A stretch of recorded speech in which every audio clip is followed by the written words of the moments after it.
Vamos a comenzar esta noche, ¿no es cierto?, con este hermoso tema que nos trae Pancho, de nuestro querido llamado Bach.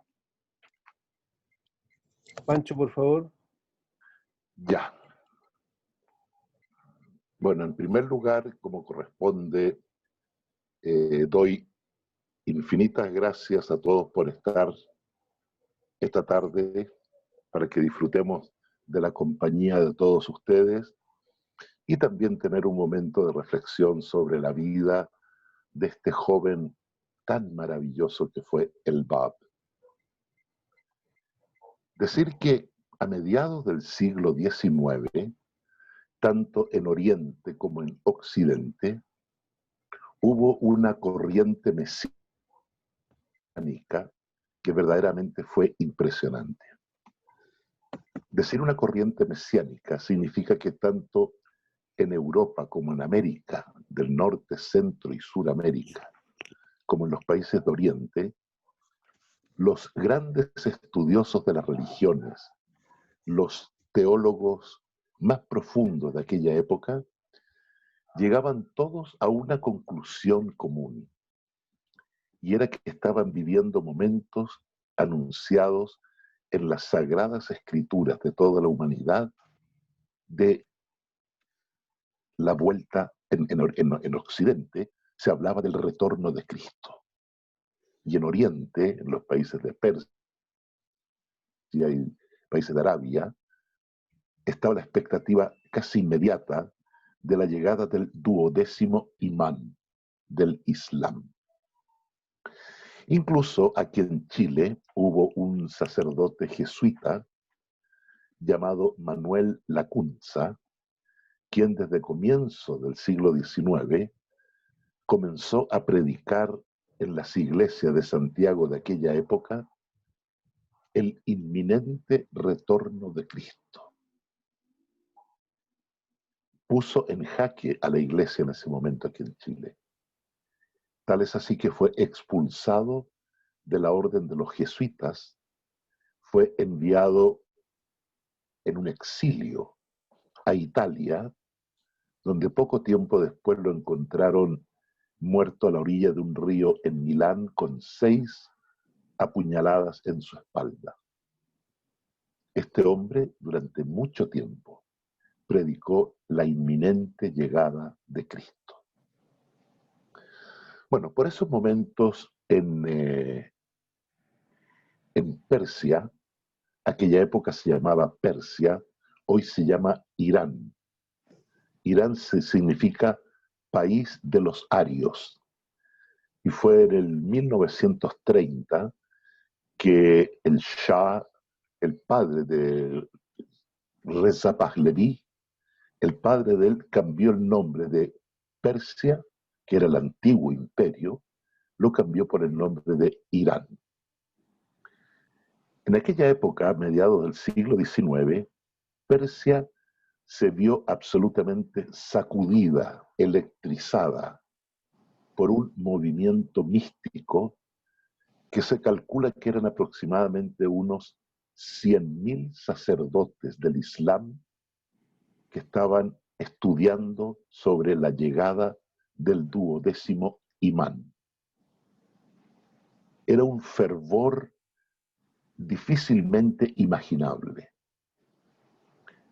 Y en aquella época había muchos seminarios o escuelas donde se enseñaba el Islam, donde muchos de estos sacerdotes iban a estudiar junto con el líder de esa escuela para prepararse para la llegada del prometido del Islam.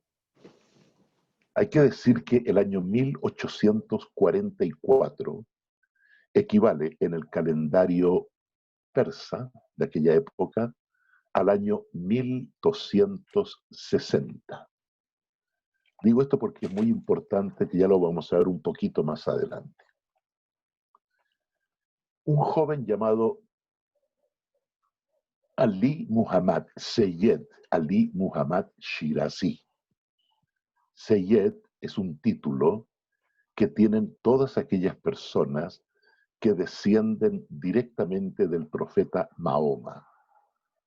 el Bab era un descendiente directo de Mahoma, por lo tanto era un Seyyed. Y Ali Muhammad Shirazi. En aquella época, en Persia, como en muchos países del mundo, no existían los apellidos. Por lo tanto, las personas usaban el lugar donde nacieron como un apellido. De allí que el Bab era Ali Muhammad Shirazi, porque era de Shiraz. Él nació un 20 de octubre del año 1819. Desde muy pequeño mostró señales sorprendentes. Hijo de familiares, eran todos mercaderes, y él recibió una educación muy básica,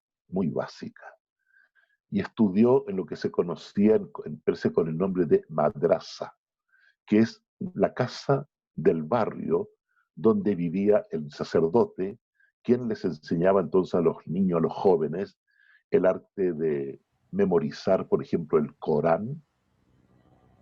El Bab recibió una educación más bien basada en números, porque él pertenecía a una familia de mercaderes y lo prepararon para que él también continuara con esa profesión. A poco estar estudiando siendo un niño, el padre del Bab murió cuando él tenía solo 9 años de edad. Y fue un tío de él quien educó al Bab.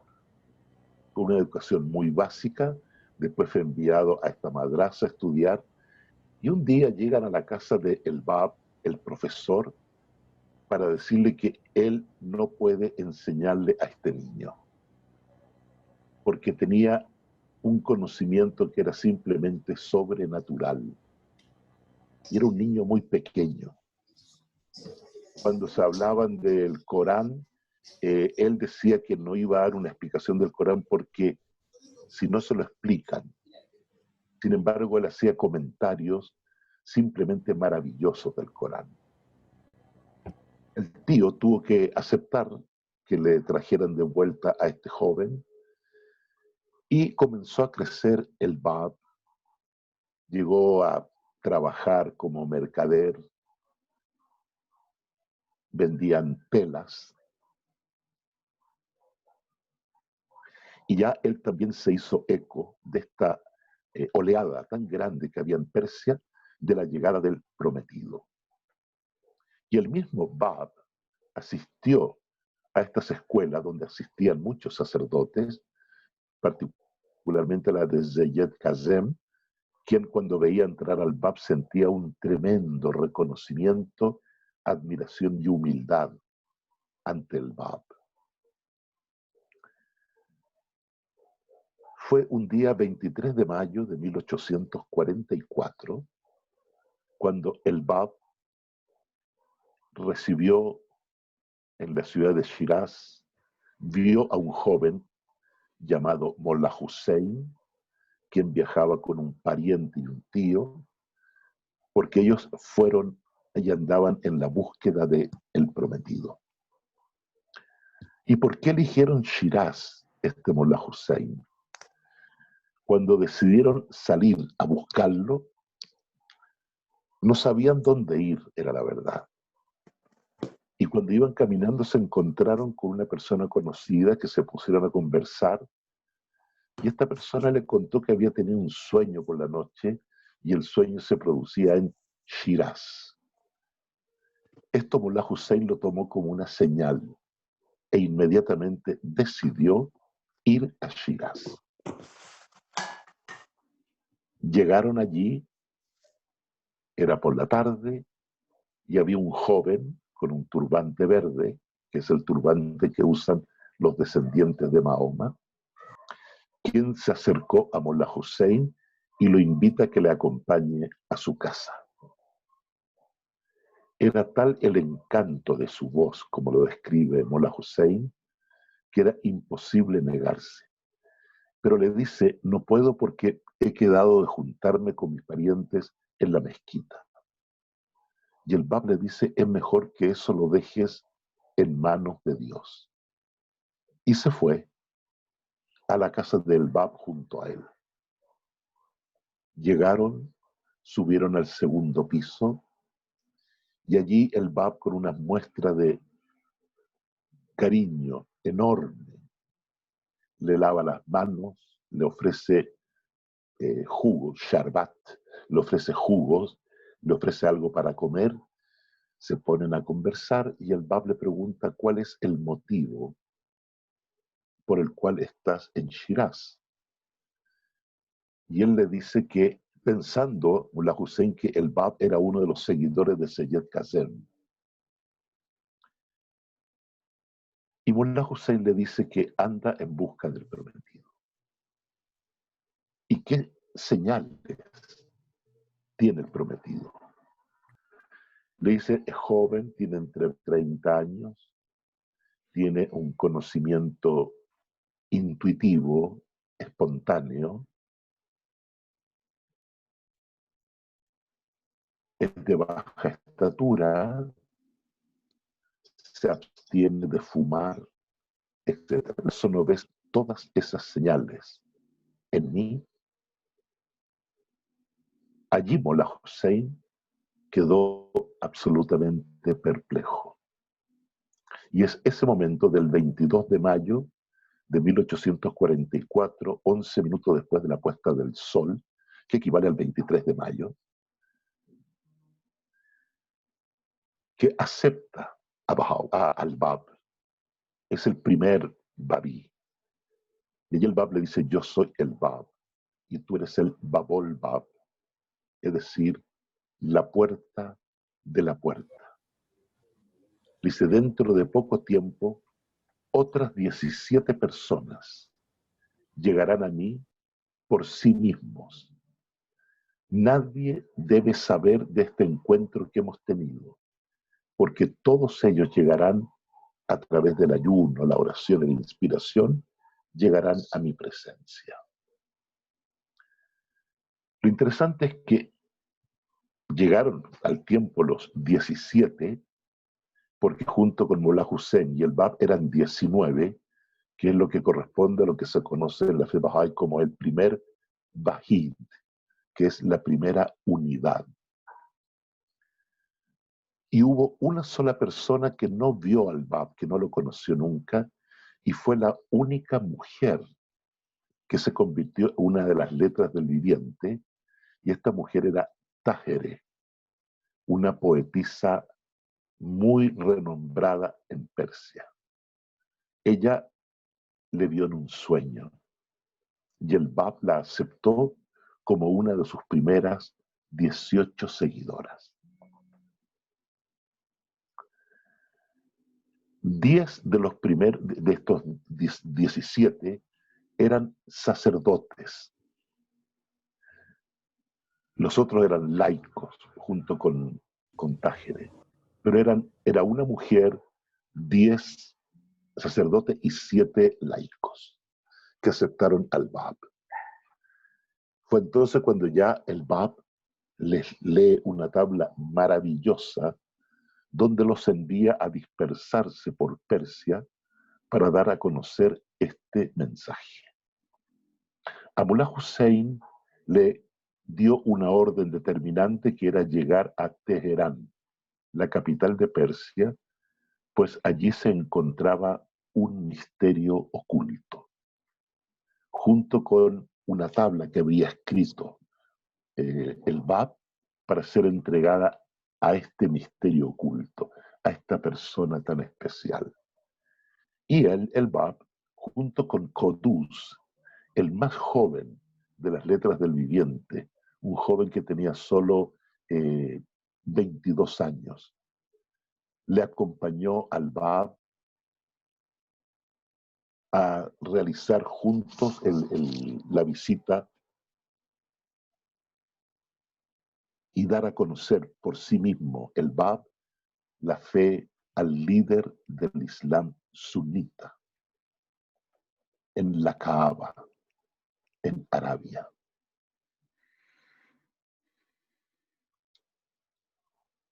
El Bab, en un corto periodo de tiempo, podemos decir que electrizó Persia y causó tal revuelo, particularmente entre los sacerdotes de la época, como también en la clase política, porque fueron demasiados los sacerdotes, eminentes sacerdotes, que aceptaron inmediatamente la revelación de El Bab.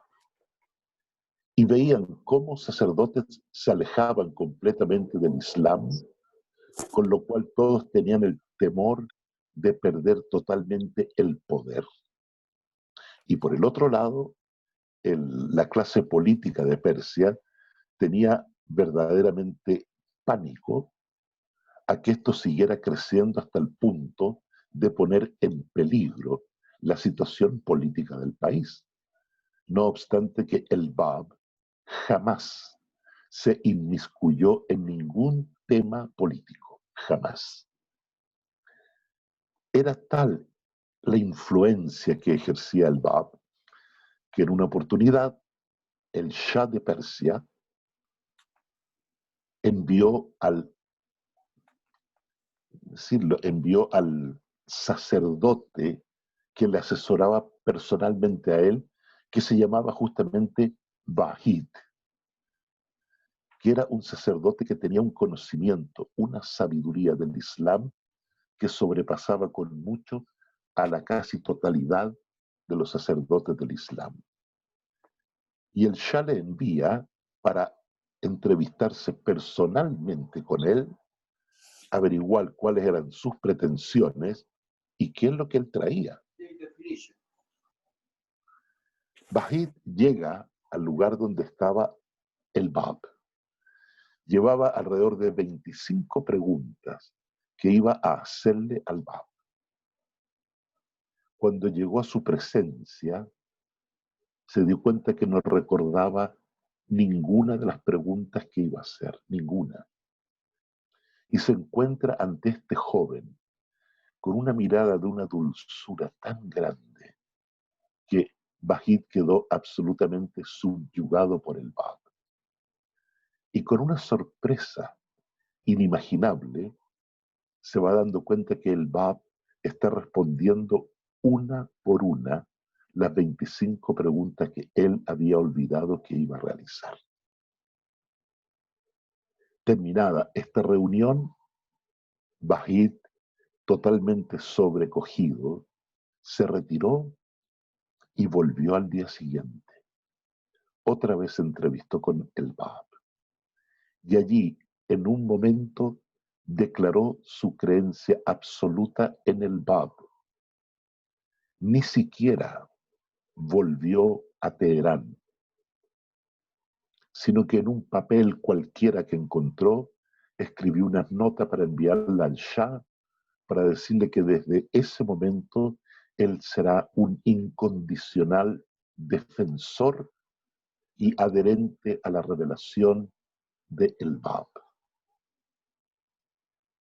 Y él partió, Vahid, a su tierra, creo que era Nairis, donde era tan famoso, tan querido, que prácticamente toda la ciudad le aceptó al Bab.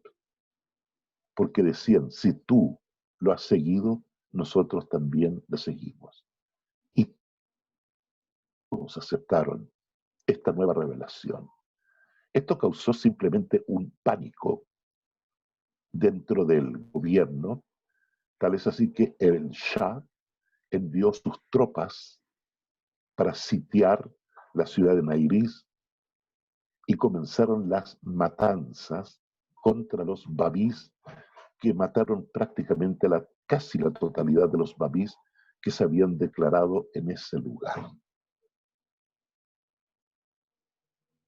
Siguió creciendo la fe del Bab y decidieron entonces ponerlo inmediatamente en prisión. No se atrevían a matarlo porque él era un seyed, un rango que tenía que ser respetado porque era un descendiente directo del profeta Mahoma. y la enviaron a una cárcel remota en la ciudad llamada Macú. No una ciudad, un lugar pequeño, Macú, en unas montañas realmente alejada de todo, en una fortaleza que estaba arriba de la montaña, donde estuvo encarcelado durante 2 años. Allí el Bab estuvo estos 2 años en una celda oscura y él pidió una vela para permitir que se alumbrara un poco.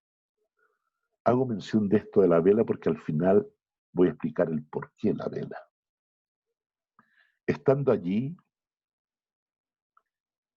rápidamente los carceleros, todo el pueblo de Macú comenzó a aceptar la fe.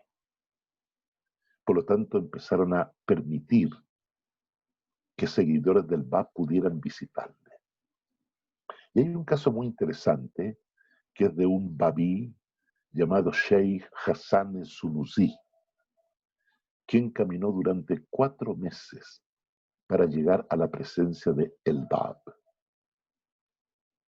Cuando estuvo con él, incluso pasó Nowruz, lo pasó junto al Bab. Y cuando se devuelve, él iba para la tierra de Karbala. Y el Bab le dice, bendito eres, Hassan, porque te encontrarás cara a cara con aquel a quien Dios hará manifiesto en la tierra de Karbala. Esto fue aproximadamente en el año 1846, 1847. Pasaron años,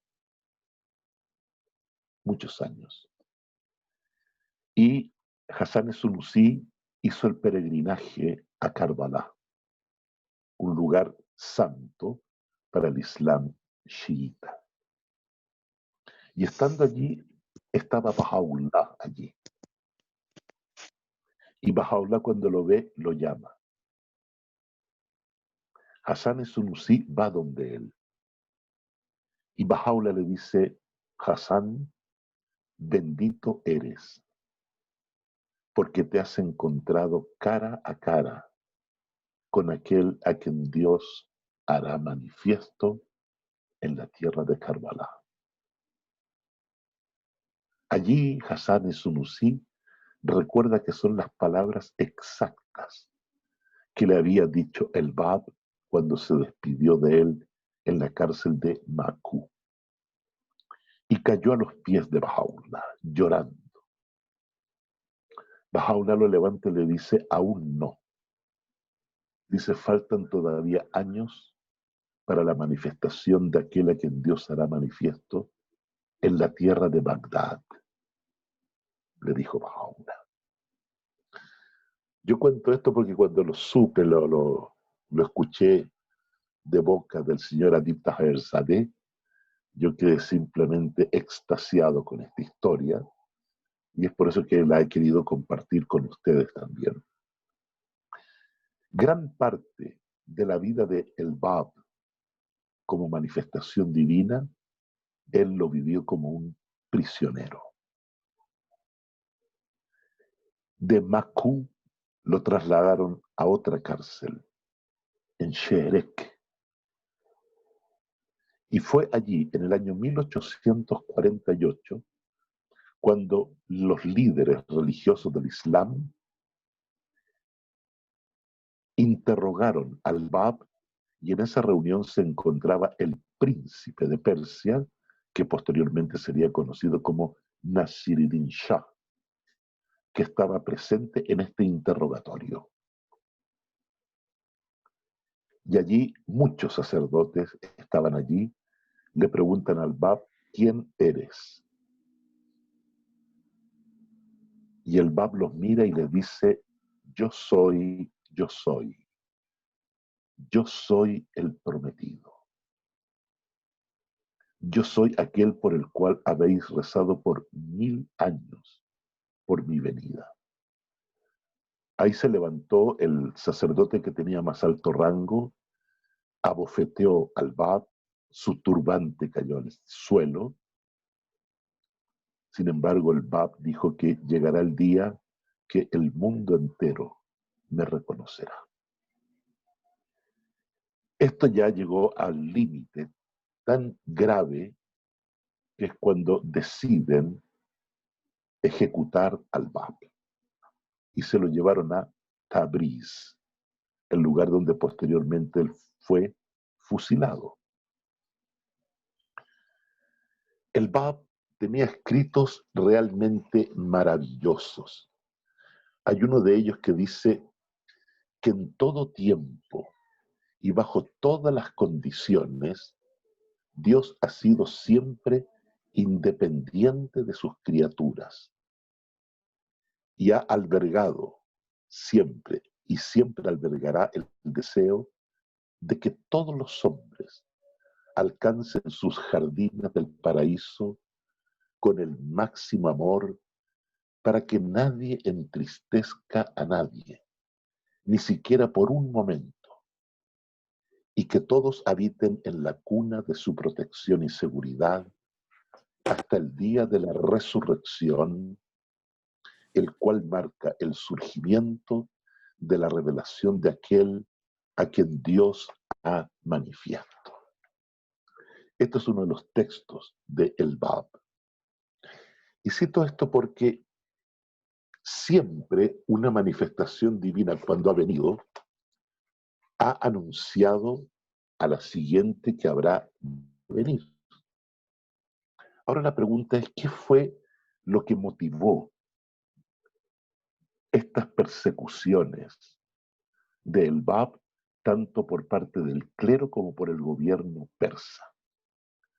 Sin duda alguna, las enseñanzas de El Bab eran absolutamente revolucionarias en aquella época. Probablemente la más revolucionaria de todas era la aceptación de la mujer igual que el hombre. Algo impensable para la cultura musulmana de aquella época, que eran fundamentalistas fanáticos. El Bab, sin embargo, dice que la mujer en rango es igual al hombre, y esto después lo veremos reflejado en la revelación de Baha'u'lláh, cuando establece justamente el principio de la igualdad del hombre y la mujer. Pero también abolió la esclavitud. Él, en aquella época, había en el mundo muchos reformadores.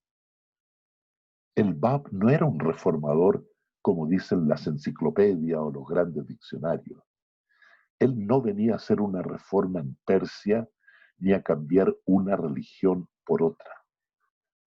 Él era una manifestación divina con una doble posición, la cual es anunciar la llegada de aquel a quien Dios hará manifiesto. En eso gira prácticamente toda la revelación del Bab. Muchos escribieron en aquella época acerca del Bab, que llegó a ser una figura muy conocida en Europa, el Bab, a finales del siglo XIX. Hubo, por ejemplo, un cónsul español llamado Adolfo Rivadeneira, quien escribió un libro viajando por el interior de Persia, donde hizo muchos comentarios del nacimiento de esta nueva fe, que la consideraba hermosa, dulce, tierna, pero que a él le costaba imaginar que la gente fanática de Persia pudiera entenderla.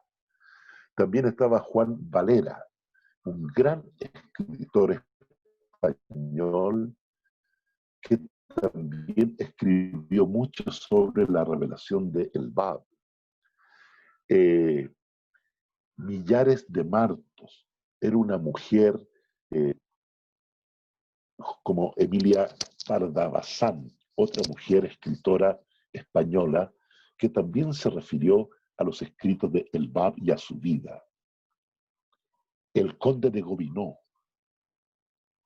y así como él, Hubo también en Francia obras de teatro dedicadas al Bab, donde le compara con Jesucristo y a sus primeros creyentes con los primeros seguidores del Bab. Llegaron en verdad a ser muy conocidos los babís y el Bab en la Europa de aquella época. Escribió muchísimo el Bab. Contamos en este momento con aproximadamente 50 volúmenes escritos por él, que ¿cómo decirlo? Que en su totalidad equivale a 5 millones de palabras escritas por el Bab que se encuentran en Tierra Santa. Y hubo un sacerdote y un cónsul inglés que cuando visitaron la cárcel de Sherek, donde estuvo el Bab, encontraron sacos y sacos llenos de los escritos de el Bab, que se los llevaron. Lamentablemente eso no se ha podido encontrar, pero con toda seguridad en el futuro los historiadores, Dios quiera, lo encuentren, lo recuperen y pasen a ser parte de nuestra maravillosa escritura sagrada que se encuentran en el centro mundial. Escribía de una forma tan prolífica, entendiendo que apenas estudió el Bab, muy poco. Sin embargo, hizo, por ejemplo, 9 comentarios sobre el Corán, comentarios verdaderamente sorprendentes. En una oportunidad le pidieron que interpretara un versículo del Corán que tenía solo 40 palabras. El Bab, de cada letra, de cada palabra de ese versículo, hace un comentario y de cada letra él extrae 4 significados. De manera que el comentario de ese versículo del Corán se hizo mucho más voluminoso que todo el Corán completo. Escribía de una manera, con una rapidez, y además él iba cantando todo lo que él iba escribiendo con una voz melódica, preciosa, que todos quedaban subyugados con él.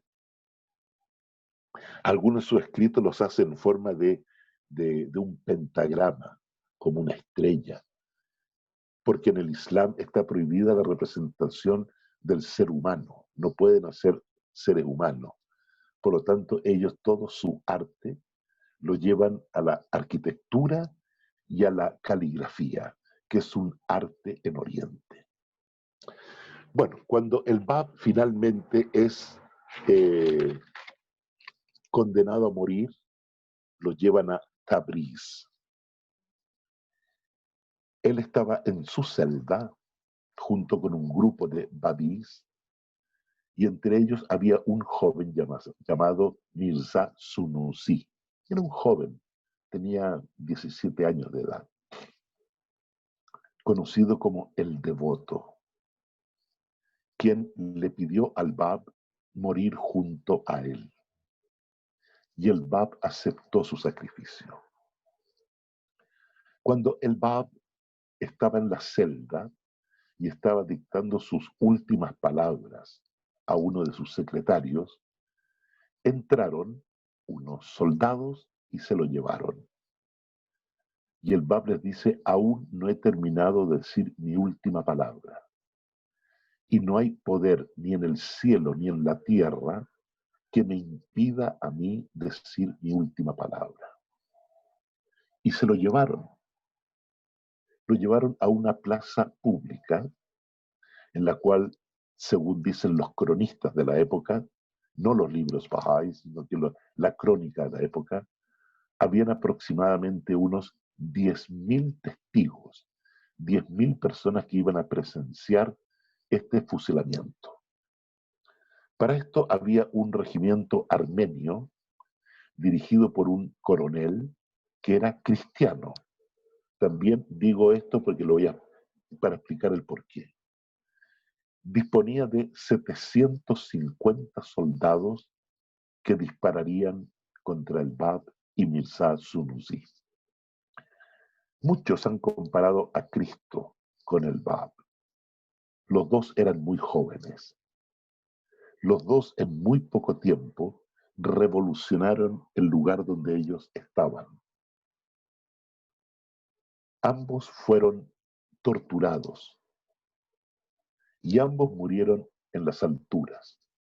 Cristo en una cruz y el Bab suspendido en una cuerda junto a este joven Mirza Sunusi.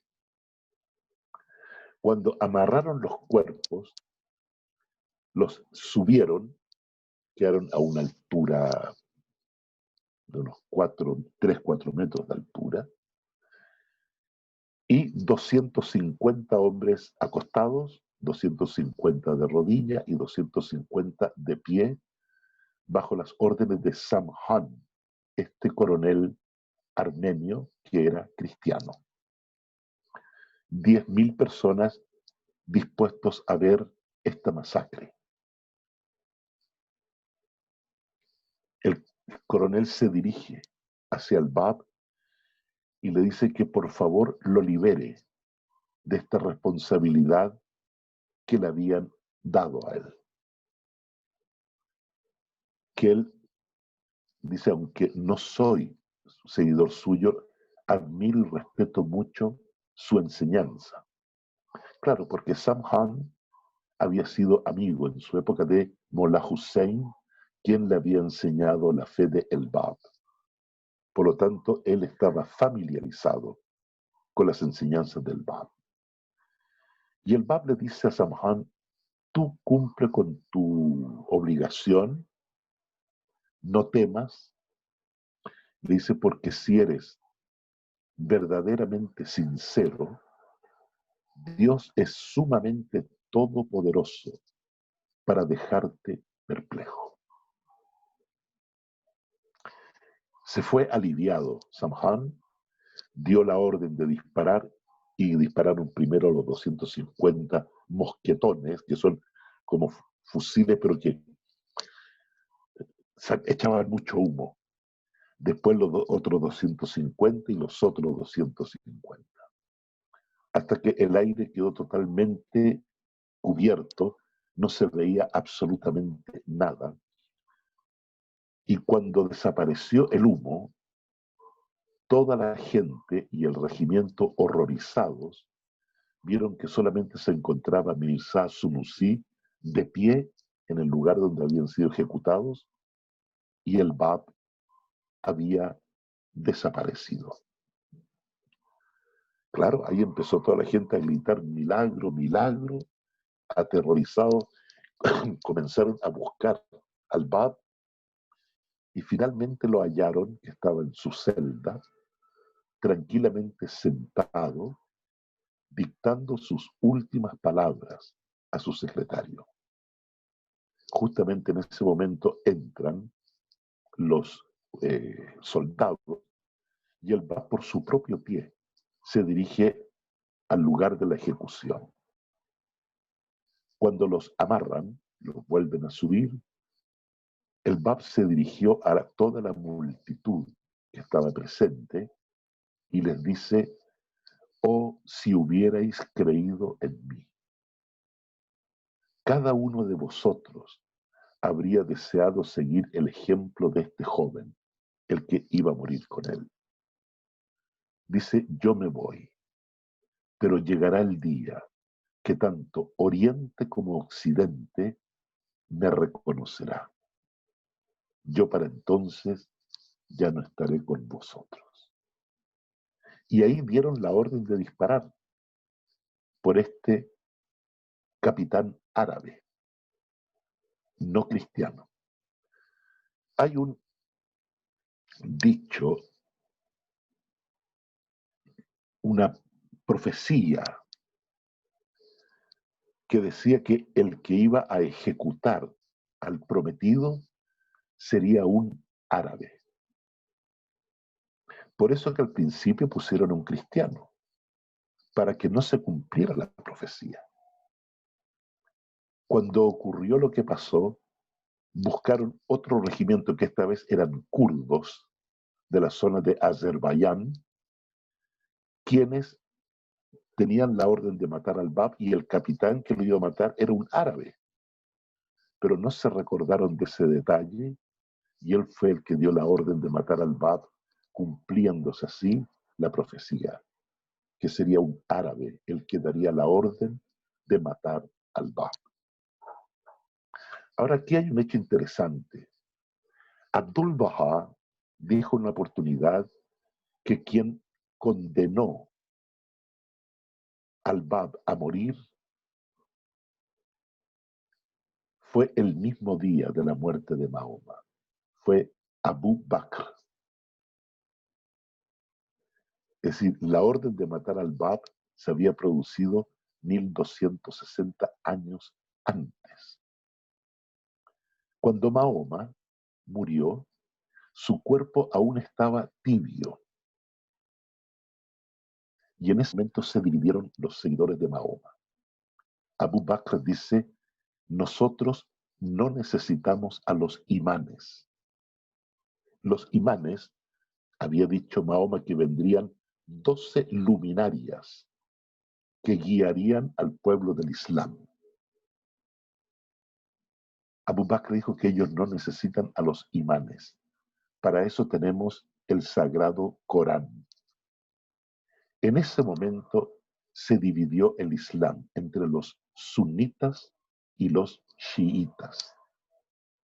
Los chiitas son los seguidores de los imanes, y los sunitas fueron los que siguieron a Abu Bakr con el Corán, pero no aceptaron a los 12 imanes. En el año 260 del calendario musulmán, el 12º imán, dice un dicho de los, no me acuerdo cómo dice, una tradición islámica, que el 12º imán se escondió en el centro de la tierra y que vendría en 1000 años más, el 12º imán. Claro, fue el año 260. 1000 años después es el año 1260, que es el año 1844 del calendario occidental. Y ese 1260, el Bab se manifestó como el 12º imán, como el Gaén prometido. Ahí está la unión que hay entre el cristianismo y el islam en la fecha del año 1844. Bueno, cuando mataron al Bab, en ese momento se produjo un terremoto en Shiraz, donde murió mucha gente, y estalló el cólera y muchas enfermedades en lugares de Persia, entre ellos Tabriz, que fue el lugar donde mataron al Bab.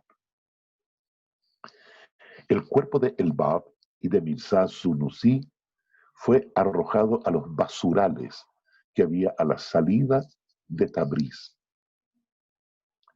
Por la noche, un grupo de babís fueron al lugar y rescataron los cuerpos de ellos, que realmente ni siquiera era un cuerpo, eran dos masas de carne que con 750 balas habían quedado pegados uno con el otro, pero gracias a Dios sus rostros casi no fueron tocados.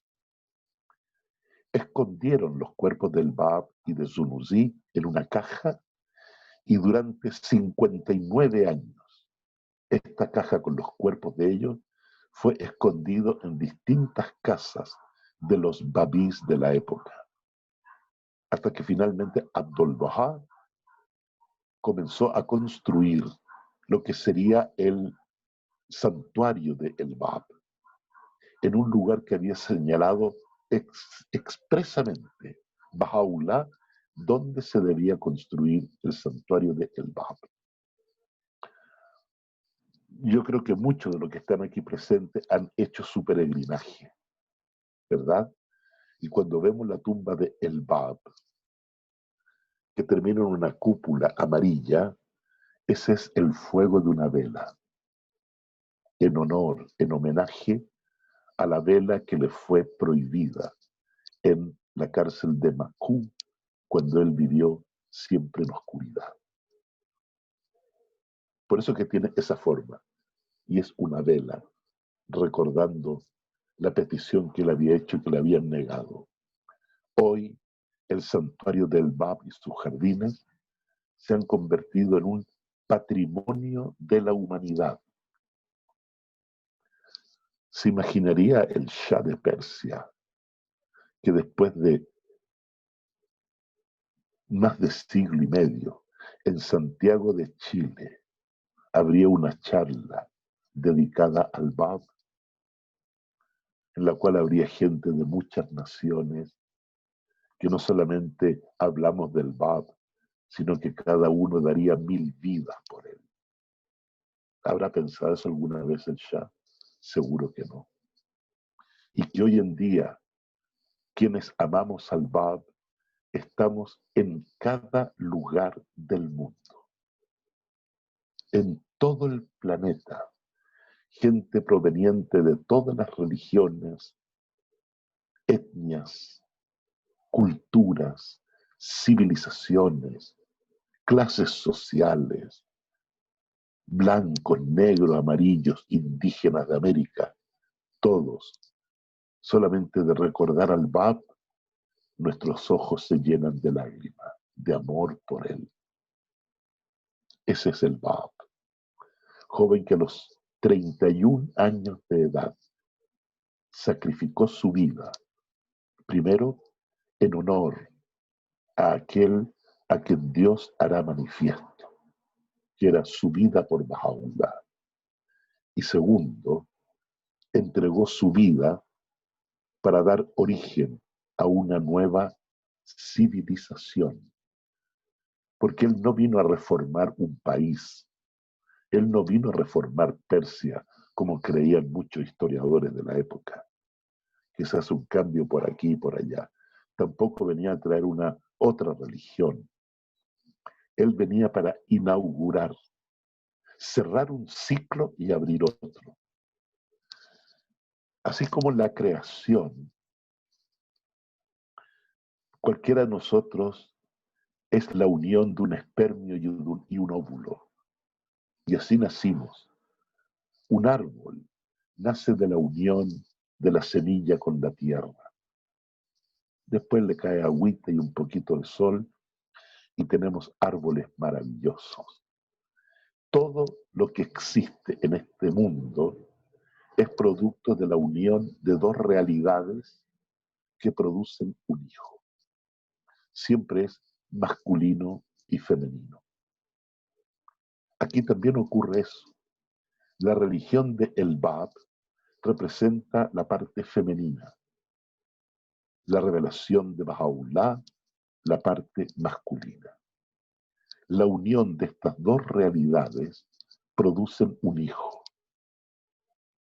Y el hijo que nace de la unión del Bab y de Baha'u'lláh se llama Nuevo Orden Mundial. A eso dan origen ellos. Ese es el fruto que trae el Bab y Baha'u'lláh. Un nuevo orden mundial. Una nueva civilización pacífica y próspera. Una civilización en la cual, como dice Shoghi Effendi, la fuerza se convertirá en sierva de la justicia, en el cual, como dice Isaías en el Antiguo Testamento, el conocimiento cubrirá la tierra, así como las aguas cubren el mar. Todo eso será el fruto de esta revelación del Bab y Baha'u'lláh. El Bab, en uno de sus escritos divinos, maravillosos, dice: quien me busque, me encontrará. Quien me encuentre, me amará. Quien me ame, yo le amaré. A quien yo ame, yo le daré la muerte. Y a quien yo le dé la muerte, yo mismo seré su rescate. Eso es impresionante, amigos.